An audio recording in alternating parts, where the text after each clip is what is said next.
Chemical விவசாயம் செஞ்சு ஒரு ஏக்கருக்கு வெறும் 10 டன்னு தான் பிடுங்கினேன்.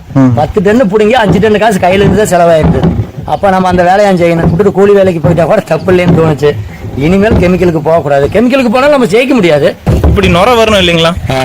நிறைங்கிறது கண்டிப்பா வரும். ஏன்னா இது தயாராகுதுன்னு அதுதான். இந்த 2 பேர்லுமே பொட்டாசுக்காக. இந்த 3 பேர்ல சாணப்பாசி கரிசல், இது NPK. இது வந்து இப்ப நம்ம 200 லிட்டர்ல போட்டு வச்சிருக்கிற மீனமிலம். என்னுடைய பேர் வந்து பாத்தீங்கன்னா லோகநாதன். இது நாமக்கல் மாவட்டம் பரமத்தி வேலூர் பக்கத்துல சிறுகிணத்துப்பாளையங்கிறது நம்மளுடைய கிராமம். இங்கதான் நம்ம ஒரு 9 வருஷமா இயற்கை விவசாயம் செஞ்சுட்டு இருக்கோம். இந்த வீடியோவில் வந்து பாத்தீங்கன்னா இயற்கை விவசாயம் எப்படி செய்யறது, ஈஸியா எப்படி செய்யறது, செலவில்லாம எப்படி செய்யறது அப்படிங்கறத பத்தி தான் பார்க்க போறோம். எனக்கு இயற்கையை பத்தி எதுவுமே தெரியாது. நாட்டு மாட்டு யூரின், மீனமிலம், பஞ்சகாவியா, ஜீவாமிர்தம் இவ்வளவுதான் இயற்கை விவசாயம்னு வந்தோம். 4 போக்கில் அப்படியே செஞ்சுக்கிட்டு இருந்தோம். சாணத்தில எடுத்து பச்சையாவே கரைச்சுட்டு கொடுத்துக்கிட்டு இருந்தோம். மண்ணு மாறுறது தெரிஞ்சது, இருந்தாலும் செலவு குறைஞ்சது, ஈல்டு அதே தான் வந்துகிட்டு இருந்தது. ஒன்றும் பெரிய அளவில் வரல. 2-3 வருஷத்துக்கு அப்புறமா ஒன்னொன்னா தேடுதல். அப்புறம் பலதானி விதைப்பு பத்தி என்னன்னு தெரிஞ்சுக்கிட்டேன். அதுக்கப்புறம் பலதானி விதைப்பு விதைச்சா. இந்த மாதிரி ஒவ்வொன்னா நம்ம செய்யத்தான் நமக்கு கிடைச்சது. அது இல்லாமல் வெளியில விவசாயிகளை நிறைய போய் சந்திச்சு ஒன்னொன்னா தெரிஞ்சுக்கிட்டு நமக்காக ஒரு பாதையை உருவாக்கணும். அதாவது இடுபொருள் செலவே இல்லாம நம்ம இயற்கை விவசாயம் பண்ணணும். எல்லாம் ஜீரோ பட்ஜெட் நாங்க இயற்கை விவசாயம். அதை நம்பி தான் நம்ம உள்ள வந்தா. எங்களா 0 பட்ஜெட்டுங்கிறாங்க, ஒண்ணுமே ரிசல்ட் வரல. அப்புறம் இந்த கியூமிக்கு, கடல் பாசி இதெல்லாம் வாங்கி கொடுக்க ஆரம்பிச்சோம். அப்பவே ஒரு 6-7 வருஷத்துக்கு முன்னாடி. இப்போ 3-4 வருஷத்து அளவுல பாத்தீங்கன்னா நம்மளே எந்த இடுபொருளா இருந்தாலும் நம்மளை சுத்தி இருக்கக்கூடிய பொருளை வச்சே அருமையா இடுபொருள் தயாரிச்சு செலவில்லாம ஸ்ப்ரேவுக்கும் சரி, வைரஸ் நோய்க்கும் சரி, மண்ணுக்கும் சரி கொடுக்க ஆரம்பிச்சுட்டோம். அதுக்கு வந்து பெரிதும் இந்த சாணப்பாசி கரைசல் நமக்கு நல்ல ரிசல்ட்டை கொடுத்தது. ஏன்னா செலவே கிடையாது. இதை வச்சே நம்ம அனைத்து இடுபொருளும் தயாரிச்சுக்கலாம். ஆனால் இப்போ சாணிப்பாசி கரைசல் அப்படிங்கிறது பெரும்பாலும் விவசாயிகளுக்கு தெரியாத ஒரு விஷயம். அதை பற்றி தெளிவாக சொல்லுங்கண்ணா. அதாவது இது நாள் வரைக்கும் தெரியாமல் இருந்துச்சு. இப்போ பார்த்தீங்கன்னா நம்ம எல்லாம் நிறைய வீடியோ போட்டு இப்போ மக்கள் இடத்துலயே எல்லா பக்கமும் பயன்படுத்துகிற அளவுக்கு ஆகிப்போச்சு. இப்போ எல்லா மாவட்டத்திலேருந்து வர்றாங்க, முடிஞ்ச வரைக்கும் தயாரிச்சுக்கிறாங்க. முடியாதவங்களுக்கு வர முடியல, கற்றுக்க முடியாதவங்களுக்கு நம்ம தாய் திரவமாக கொடுக்குறோம். அது ஒன்றும் பிரச்சனை இல்லை. 2வது இதை நம்ம கற்றுக்கிட்டோம் அப்படின்னா இது அழியாது. அவங்க இன்னைக்கு ஒரு விவசாயி உரக்கடையும் லேபையும் நம்பி தான் இருந்தோம். பாக்டீரியானா லேபு, உரம்னா உரக்கடை. இப்போ நான் வந்து அப்படி கிடையாது. அனைத்துமே விவசாயியை தயாரிச்சுக்கணும். அதாவது ஒன்றும் இல்லைங்க, நம்ம நாட்டு மாட்டு சாணம் எடுத்துக்கிட்டு வர்றோம். நாட்டு மாடு வந்து கொஞ்சம் நல்லா வெயில்ல மேயிற மாடா இருக்கணும். ஏன்னா வீட்டில் கட்டி போடுற மாடு வந்து பார்த்தீங்கன்னா அது அந்த சூரிய ஒளியில தான் அந்த கொம்பு திமிழ் மூலியமா ஒளிச்சேர்க்க பண்ணும். அதனால நல்லா வெயில்ல மேயிற மாடா நான் எடுக்கிறது அப்படி. அந்த மாதிரி மாட்டுல நுண்ணுயிரி பெருக்க நல்லா இருக்கு, நமக்கு ரிசல்ட் நல்லா இருக்கு. அந்த மாதிரி மாட்டுல சாணம் ஒரு 10 கிலோ எடுத்துட்டு வருவேன். ஒரு 10 பேரல் வச்சுக்குவேன். வாயகன்ற பேரல் நல்லா மொட்டையான இடத்துல வெயில் படுற மாதிரி வெயில்ல வச்சு கரைச்சுடுவேன். கரைச்சுட்டோம்னா அதுல பாசி வரும். அவ்வளவு சீக்கிரம் வராது. வரல அப்படின்னாலும் அதை எடுத்து ஊற்றிட்டு மறுபடியும் ட்ரை பண்ணலாம். அந்த சாணத்தை எடுக்கும்போது அந்த சொன்ன விதிமுறைகளை கரெக்டாக ஃபாலோ பண்ணி எடுத்து கரைச்சுட்டு அதில் பாசி வரும். அந்த பாசியை எடுத்து தண்ணியில் ஒரு 2 லிட்டரோ 3 லிட்டரோ தண்ணி போட்டு, பாசி வந்து குறைஞ்சபட்சம் ஒரு 2 கிலோ அந்த அளவுக்கு பாசி இருந்தால் தான் நமக்கு மீண்டும் அதை ரீயூஸ் பண்ணுறதுக்கு நல்லா இருக்கும். கரைச்சுட்டு அதில் சர்க்கரை கொஞ்சம் போட்டு கலக்கி விட்டோம் அப்படின்னோம்னா ஒரு 10 to 20 நாளைக்குள்ள அது வந்து அந்த கரெக்ட் எடுத்தது கரெக்டுனா கலக்கி விடும்போது நுர வரும். அடுத்தது புளிச்ச வாசனை வரும், நல்லா தண்ணி பொங்கும். அதடுத்து கலர் மாறிடும். இது எல்லாம் நடந்தது அப்படின்னா நம்ம செஞ்சது கரெக்டு. அதில் ஏதாவது ஒன்று நடக்கலைனாலும் மறுபடியும் எடுத்து அதை செடிக்கு அல்லது மரத்துக்கு ஊற்றிட்டு மறுபடியும் ஃபஸ்ட்டில் இருந்தால் போடணும். அதை வந்து 1 ஏக்கருக்கு தண்ணியில் கலந்து வேறு வழியாக நீர் பாய்ச்சலாம். காட்டுக்கு பாய்ச்சிட்டு அதில் கொஞ்சம் ஒரு 5 லிட்டரோ 10 லிட்டரோ மிச்சம் வச்சுக்கிட்டு மறுபடியும் தண்ணி ஊற்றலாம். தண்ணி ஊற்றிட்டு மறுபடியும் சர்க்கரையை போட்டோம்னா மறுபடியும் 1 வாரம் 10 நாளையில் தயாராகிடும். அதை நம்ம ரெகுலராக கொடுத்துடலாம். இது வெயிலில் தான் வைக்கணும். மழை வந்தால் மூடி வச்சுக்கிட்டா போது, மற்ற டைம் மூட தேவையில்லை, ஓப்பன்லேயே விட்டுடலாம். நம்ம அது மாதிரி தான் கொடுத்துக்கிட்டு இருக்கிறோம். மண் நல்லா பொதுன்னு இருக்குது. மண்ணில் விளையக்கூடிய பொருள் நல்லா தரமாக இருக்குது. லைஃபும் நல்லா வருது, செலவும் குறையுது, ரிசல்ட்டும் நல்லா இருக்குது, மனசுக்கு திருப்தியாக இருக்குது. அதனால இந்த மெத்தட் நம்ம ஃபாலோ பண்ணிக்கிறோம். இதை மட்டும் ஒரு பேட்ச் விட்டுட்டு அடுத்தது பார்த்தீங்கன்னா இதை வச்சு அனைத்து விதமான NPK தயாரிக்கலாம், மீனமிலம் தயாரிக்கலாம், பொட்டாஸ் தயாரிக்கலாம். ஏன்னா நம்ம தான் உரக்கடைக்கே போகிறதில்ல. அப்படிங்கிறது நம்ம எல்லாமே இங்கே தயாரிச்சு ஆகணும். தயாரிச்சோம்னா உரக்கடைக்கு போனால் மீண்டும் வாங்கணும். நம்ம தயாரிக்கும் போது இப்போ மீனமிலம், புண்ணாக்கு கரைசல், வாழைப்பழ கரைசல் இதெல்லாம் கொடுக்கும்போது இதில் உள்ள பாக்டீரியாலாம் மண்ணிலேயே உற்பத்தி ஆகிக்கும். ஒவ்வொரு டைமும் நம்ம கடையில் போய் வாங்கிட்டு வந்தால் போட்டால் தான் அந்த சத்து கிடைக்கும். ஆனால் இயற்கையில் பண்ணும்போது இதை கொடுத்து மண்ணை வளமாக்கிட்டோம்னா அனைத்து விதமான பாக்டீரியாவும் அங்கேயே இருக்குது. நம்ம பலதானிய விதைப்பு, இந்த சாண குப்பை இப்போலாம் பாருங்கள் எவ்வளோ குப்பை நம்ம போட்டிருக்கோம் அப்படின்ட்டு. மண் வளமானாலும் அந்த மண்ணில் உள்ள நுண்ணுயிரிக்கும் புழுவுக்கு மண்புழுவுக்கு உணவு கொடுக்கணும். நம்ம கொடுக்க வேண்டியது மண்ணுக்கு அப்படிங்கிற கான்செப்டை மட்டும் மறந்துடணும். கெமிக்கல் விவசாயமாக இருந்தால் நம்ம கொடுக்க வேண்டியது செடிக்கு. இயற்கை விவசாயத்தில் நாம் கொடுக்க வேண்டியது மண்ணுக்கு, செடிக்கு அல்ல.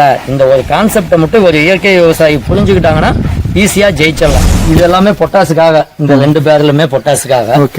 இந்த 3 பேர்ல சாணப்பாசி கரிசல், இது என்பிகே. இதுலன்னா என்பிகே இருக்கு காட்டுங்க. இது வந்து புண்ணாக்கு கரிசல். புண்ணாக்கை வச்சு நம்ம என்பிகே தயாரிக்கிறோம். 1000 லிட்டருக்கு பார்த்தீங்கன்னா நான் ஒரு 100 கிலோ புண்ணாக்கு போட்டிருக்கேன். இந்த 100 கிலோ புண்ணாக்கு போட்டு நம்ம சாணப்பாசி கரிசல் தயாராகிடுச்சுன்னா ஒரு 20-30 லிட்டர் உள்ள பிடிச்சி ஊற்றி கலக்கி விட்டுருவேன். சீக்கிரம் ரெடி ஆகணும்னா ஒரு 2 கிலோ சக்கரை போடுவேன் 1000 லிட்டர் பேர்லுக்கு. இல்லைன்னா அதுவும் நான் போட மாட்டேன். போட்டு லேட்டாக இது தேவைன்னா ஒரு 10-15 நாள் இது தயாராகிடும். கண்டிப்பாங்க. அப்புறம் இதை எடுத்து நம்ம அப்படியே காட்டுக்கு கொடுத்துருவோம் வச்சுக்கோங்களேன். ட்ரிப்பில் போவையில் தண்ணியில் கரைச்சி கொடுத்துருவோம். அது இல்லாமல் புண்ணாக்கு நம்ம தனியாகவும் போடுவோம் காட்டுக்குள்ளே. ஏன்னா நுண்ணுயிரிக்கான உணவு வேணும் பார்த்தீங்களா, அதனால நம்ம போடுவோம். இதெல்லாம் வாழைப்பழம் போட்டுட்டு வேஸ்ட்டான கழிவு இதெல்லாம் க்ளீன் பண்ணணும். சரி, இந்த மாதிரி தான் தூக்கி உள்ளுக்குள்ளே போட்டு மாதிரி புதுசாக போடுவோம். இதெல்லாம் சாணப்பாசி கரிசல் இதெல்லாம் போட்டு கொடுத்து முடிச்சாச்சு. கொஞ்சம் இருக்குது காட்டுங்க. இது பார்த்தீங்கன்னா மீன் அமிலம். எதுங்க? இந்த இது மீன் அமிலம் கீழே பார்த்துக்கோங்க. சரி, இது மீன் அமிலம். இது மீன் அமிலம். ஒரு விவசாயி அப்படிங்கிறவரு எப்படி அவங்களுடைய உரங்களை அவங்களே தயார் பண்ணலாம் அப்படிங்கிற மாதிரி நிறைய விஷயங்கள் காமிச்சிருந்தீங்க. சரி, நான் இதை பத்தி கத்துக்கணும் அப்படிங்கிற மாதிரியான விவசாயிகளுக்கு இதுக்கான ட்ரைனிங் கொடுக்குறீங்களா? கண்டிப்பா நம்ம ட்ரைனிங் கொடுத்துக்கிட்டு தான் இருக்கிறோம். அதாவது என்னன்னு பாத்தீங்கன்னா, அந்த விவசாயி ட்ரைனிங்க்கு வந்தாங்கன்னா A to Z விவசாயம்னா என்ன. ஏன்னா இன்னைக்கு வர்றவங்களுக்கு நாமளே போவேல ஒன்றும் தெரியல, இந்த மாதிரி சொல்லிக் கொடுக்க ஆள் இல்லை. இப்போ நம்ம அனுபவத்தை தான் சொல்லி கொடுக்குறோம். இது வந்து நம்ம போய் படிப்போ எதுவுமே கிடையாது. நம்ம படிக்கிறது போல நம்ம காட்டில் தான், நம்ம காட்டில் என்ன நடக்குது நம்மளுடைய அனுபவம், அவ்வளோதான், வேலை முடிஞ்சு போச்சு. அதை நம்ம தெரிஞ்சுக்கிட்டாங்கன்னா அவங்க பயிர் பண்ணல ஈஸியாக இருக்கும். அதை வச்சுட்டு அப்படி ஆகி போச்சு இப்படி ஆகி போச்சுன்னு அதை மாற்றி மருந்து அடிச்சு அதை கொண்டு வர செலவு பண்ணுறதுக்கு கொஞ்ச நாள் டைம் எடுத்து அவர் அதை கற்றுக்கிட்டாங்க அப்படின்னா இதை கற்றுக்கிறதுங்கிறது என்ன ஒரே நாள் வேலை முடிஞ்சு போச்சு. அதனுடைய அனுபவம் இங்கேருந்து ஒரு பக்கம் போகிறேன், வழி தெரியல, வழி தெரிஞ்சால் சல்லுன்னு போயிடுறோம். அதே மாதிரி தான் இது, வேற ஒன்றும் இதில் பெருசே கிடையாது.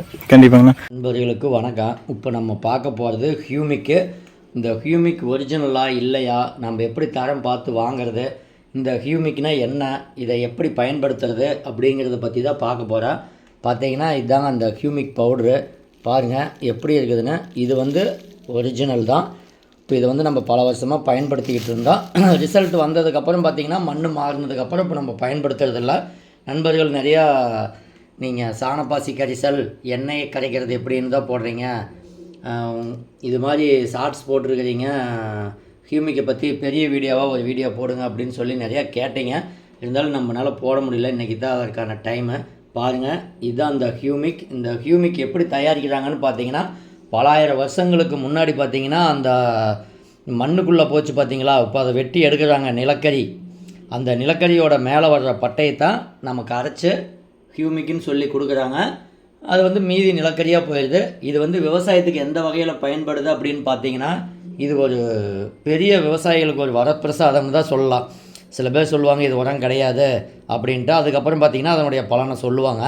இது வந்து உரம் செய்கிற வேலையை கூட உரம் செய்ய முடியாது. இப்போ இன்றைக்கி எந்த உரத்தை போட்டாலும் அந்த செடிக்கு வளர்ச்சியை கொடுக்கும். கெமிக்கல் போட்டோம்னா செடிக்கு வளர்ச்சியை கொடுக்கும், அதாவது மண்ணில் இருக்கிற சத்தை எடுத்து வளர்ச்சியை கொடுக்கும். அப்புறம் பார்த்திங்கன்னா மண் கெட்டுரும். ஆனால் இந்த ஹியூமிக் வந்து அப்படி கிடையாதுங்க. இந்த ஹியூமிக் வந்து பார்த்திங்கன்னா மண்ணில் போடுறதுனால மண்ணுடைய தரத்தை உயர்த்தி கொடுக்கும், மேம்படுத்தி கொடுக்கும்.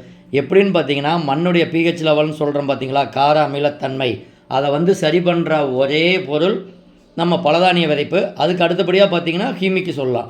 இந்த ஹியூமிக் போடுறதுனால மண்ணுடைய தரம் நல்லா இருக்கும், மண்ணினுடைய நீர்பிடிப்பு நல்லா இருக்கும். அதாவது நீர்பிடிப்புனா மண்ணுக்கு நம்ம தண்ணி கொடுத்தாலும் அந்த ஈரத்தை வந்து அவ்வளோ சீக்கிரம் காய விடாது. மண்ணில் வளரக்கூடிய செடிகள் எந்த செடிகள் வச்சாலும் அதனுடைய வேர் வளர்ச்சியை தூண்டும். அதாவது வேர் வளர்கிறதுக்கு நல்லா வழிகாட்டும். எப்படின்னு பார்த்தீங்கன்னா மண் பொதுன்னு கொடுக்கும், மண்ணில் உள்ள நுண்ணுயிரிகளுக்கு உணவாக இருக்கும். இந்த மாதிரி எல்லா வேலையும் செய்யும்போது பார்த்திங்கன்னா அந்த செடிக்கு தேவையான சத்து என்ன சத்து வேணும்னு இதை அந்த சத்தை சேமித்து வச்சு செடிக்கு தேவைங்கிறப்ப அந்த சத்தையும் கொடுக்கும் இந்த ஹியூமிக் பவுட்ரு.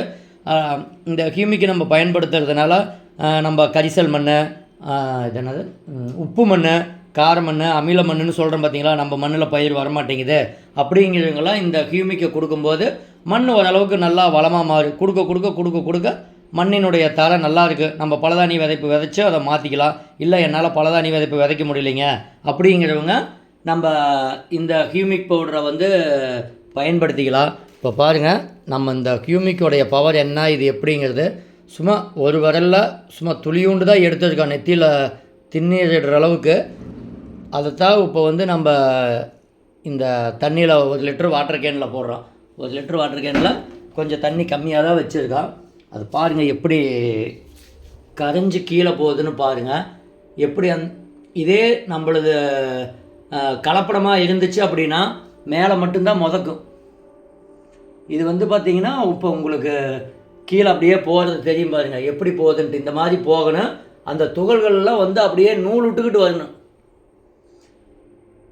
பாருங்கள் எப்படி தெரியுதுன்ட்டு. இந்த மாதிரி கரையணும், ஒன்று மேலே மதக்கக்கூடாது, இல்லைன்னா கரைஞ்சி கரையன்னு வரக்கூடாது. இந்த மாதிரி வரணும். இதுதான் வந்து நமக்கு வந்து ஃபுல் பர்சன்டேஜில் நம்ம வாங்குகிறோம், 100%ன்னு சொல்கிறாங்க. ஆனால் அந்தளவுக்கு இது தரமாக தான் இருக்குது. நம்ம கொடுக்க மண் நல்லா மாறுது. 2-3 டைம் கொடுத்தாவே மாற்றம் தெரியுது. சில பேர்